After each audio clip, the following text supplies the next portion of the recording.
and what I feel like about that. Orange Blossom's so strong, you know. And are you going to steep it in hot water or cold water? I don't think I want a cold steep. These teas do better with a hot steep. They extract better flavor. So I'm going to do a hot steep and then let it cool. But I'm going to go for a super strong steep, so it'll be extra long.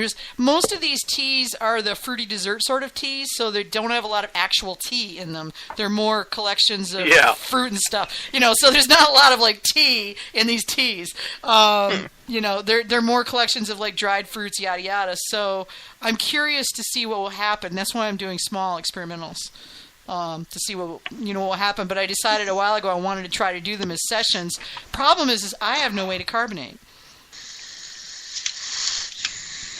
You know, so they may be still sessions. We'll see how that works. I don't know. Have you guys tried doing a still session, Eric? They're all carbonated, aren't they?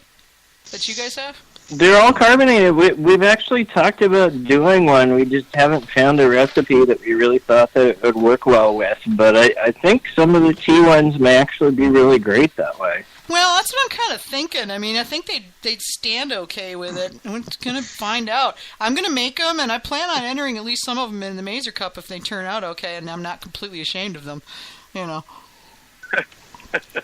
My problem is I'm my own worst critic, and I know it'll be just my luck. It'll be like Pete Bockovich judging it. You know? And then I mean, you know, Pete says what he thinks. Pete says what's right, and he's a damn good judge. And then I'll be looking at it going, fuck. You will get all the constructive criticism you could stand. That I can stand, yeah, exactly. And that's all.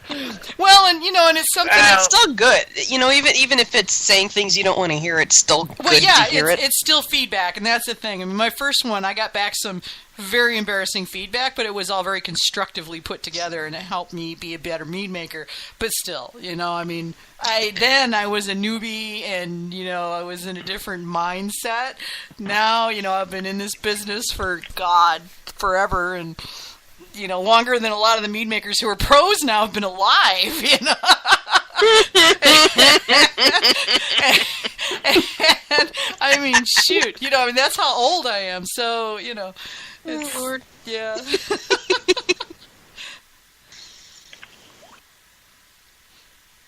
Eric, what do you think your shelf life is, or not shelf life as far as the purchase point, but longevity before your sessions start to go in the wrong direction as far as age-wise? Have you had any around that you've stuck with and tried them along the line to kind of figure out where they start to degrade some? And yeah, that's an excellent question, because this is something that we get asked all the time, and obviously our customers, meaning package stores, ask us this all the time, because they want to know. But the nice thing about mead is it's so much more stable on the shelf than beer. It just doesn't. We believe in sulfites. We're in the sulfite club, so that certainly helps the longevity quite a bit, because oxidation is so much less of a factor when you have free SO2. Right. But also, I think just, you know, mead has naturally antioxidants in it, so even those meaderies who weren't using sulfites, they're still going to have a lot of longevity just because of the natural antioxidants in honey. So we've opened some stuff from 2-3 years ago, and it's just, especially the traditional Discovery is just absolutely amazing at 3 years old. It just, the honey character just jumps out of the glass, and it's just huge, beautiful honey character, and you get just kind of a little bit of maybe sort of nutty undertone from a little bit of oxidation and some slight darkening, but it holds up so well. Mm-hmm. And even our fruited meads hold up quite well. So the one that doesn't age well is the hopped mead. We tell people, you know, drink it. Keep it cold, drink it fresh. Cause I should drink that now. The hops fall off. Okay. Yeah, they hops do. fall off after a while. I'll drink but that's that just one the nature next. of hops. So No, sadly, that's fade out rather than go funky. Yeah. They fade, yeah. So it kind of turns into a traditional. Well, and I mean, you guys make a nice traditional. I'm drinking the peach ginger, and it's held up really well. And that's with getting hauled. Yeah. That's with getting hauled halfway across the country in a trailer that was hot. Mm-hmm. You know, and Yeah. because when we're pulling it, there's no air on. Yeah. You know, so that trailer gets up in the 80s, and amazingly, so far, all the meads that I've tasted from the trip has held up really well. Yeah, I think so. As far as longevity and storage too, I think meads can take a little bit of abuse. I'm not encouraging that, but I'm saying that if you're having to ship to a competition in the summer or something like that, you really shouldn't worry too much about it. I worry a lot more about shipping beer than I would to a beer competition. The beer is going to be badly damaged by the heat, whereas the mead is probably going to hold up well enough that it's still going to get a fair shake at judging. It's pretty hard to destroy a mead. And because sessions are so much less in alcohol by volume, do you think that... so I know we all practice great sanitization, right? But is there more of a fear that your lesser ABV stuff can get sick somehow than the standard meads and stacks drinks? Oh yeah, absolutely, and so I know our meadery. I run things like a brewery. Our CIP procedures, our cleaning procedures. We do everything as if we were making beer, and so we run a very tight shop. I do spot checks with. They sell these now online. Some of the homebrew retailers, you can actually buy these things now. They're sterile swabs that you can do your own checks to see if you don't have have to send them in. bacterial or yeast contamination. They're actually swabs, right? And you can get your readout, your results personally there in Right. your own shop rather than sending them out. Yeah, in 5 days, exactly. Wow. And what do you do? I can't remember the name of the. Do you smear in a the slant and product then look in a offhand. microscope down the road, or how do you determine that? Yeah, I can't remember the name of the product right now, but they were at HomebrewCon. They had a little booth, and they were giving out samples. And I tried these, and they're wonderful because they're tailored for the home market. So you can take the sterile swab, you take it out, wipe whatever it is that you think is absolutely clean and sanitary, and then stick it in a vial of sterile broth. You put it on the shelf for about 3 or 4 days, and it has a color change indicator. So if there's a bacterial contamination, it'll change color. And if there's yeast contamination, you'll get sediment that will form. Mm-hmm. So those things are amazing. So we use those for spot checks, but those are available to the home mead maker and online. If you search for those, you can find those. What do you think for somebody that buys in a lesser quantity than you? The price per unit would be roughly. Oh, I'm buying them from the homebrew website, so I'm paying $2.50. It's $2 and about $2 a test. Right, so that's quite affordable. It's way cheaper than sending stuff off to a lab, because we've done that before, and I can tell you that's very expensive. Yeah. Chris Hodge is asking, what's your optimal serve-by time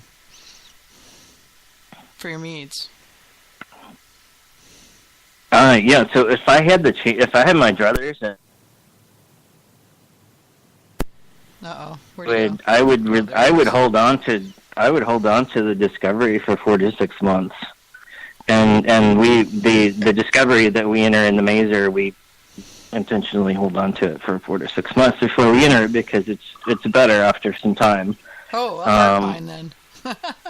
Yeah, most of the other ones are pretty good. Are pretty good right away. They don't change much with age once they're packaged.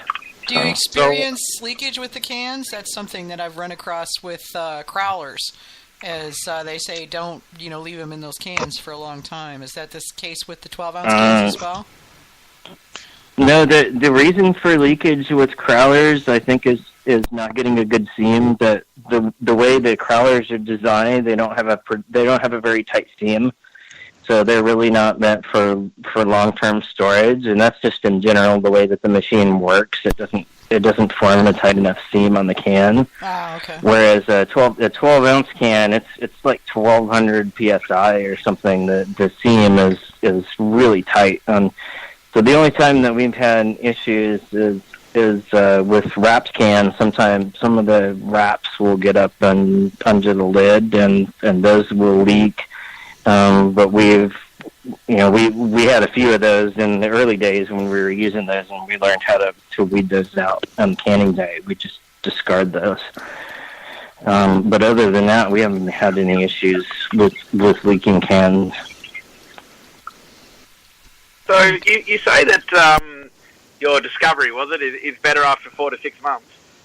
Do you ever hold any of that back and charge it at a premium for your customers or not?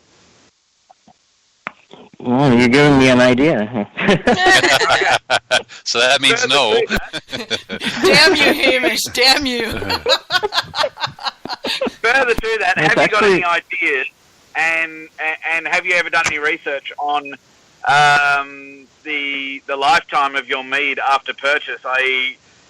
When I, as a customer, walk in and I buy a bottle, how long, on average, is it until I choose to drink that? Have you done any research into that regard? Because if people are keeping it for 6 months, they're keeping it for 6 months. If they're not, that's where you might look at keeping it yourself in order to have a better product. Mm-hmm. What have you done there? Yeah. So that we haven't done much research ourselves, but I happen to have some friends who are in the wine industry and here in Texas, and what they've told me is that about 80% of customers drink it the same day that they purchase it, or the day after, right? About another 10% drink it within a couple of weeks. And then then it's only maybe 10%, the last 10% that actually hold on to it for any amount of time. So it's one of the fun things to do is to take a bottle of wine from one of these guys, stick it in the cellar for 5 years, and then pull it out and go visit them and take them their own wine, because they don't even have it, and pour it for them, and they're just like, wow. So. Yeah. That's always fun. I'm mentally looking at my cellar downstairs and the 300 plus bottles of commercial mead I've got down there. Some of them as many as 15, 20 years old. Yeah. Wow. Yeah, I've got mead going back to almost the beginning of the mead industry. Some of it is states and some of it's international, just stuff I've collected over the years. Yeah. Yeah, we don't have much of a library because we just don't have space for it, frankly, at our facility we're in right now. So we've saved a handful of cases here and there, batches that we really wanted to see how they age. But for the most part, if someone showed up with a 5-year-old mead of ours, we wouldn't have any.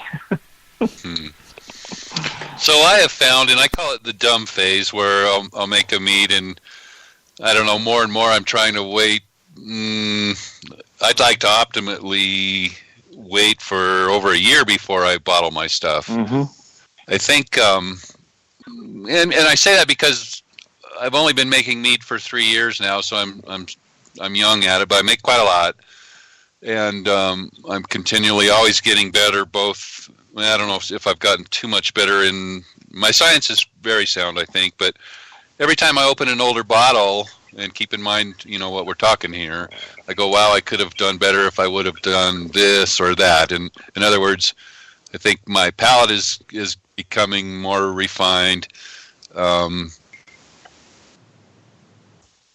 so one of the things that I struggle with, it seems like when I make a mead, after maybe 4 months, some of them are a little different than others, but I call it a dumb phase, where for the first 4 months they go through a large. I see aging as a cosign, and when we first stick it in the carboy, after we've cleared it up and it starts to age, we've got huge cosigns, and then over time that starts to get smaller and smaller until I guess ultimately at some point maybe it's a straight line.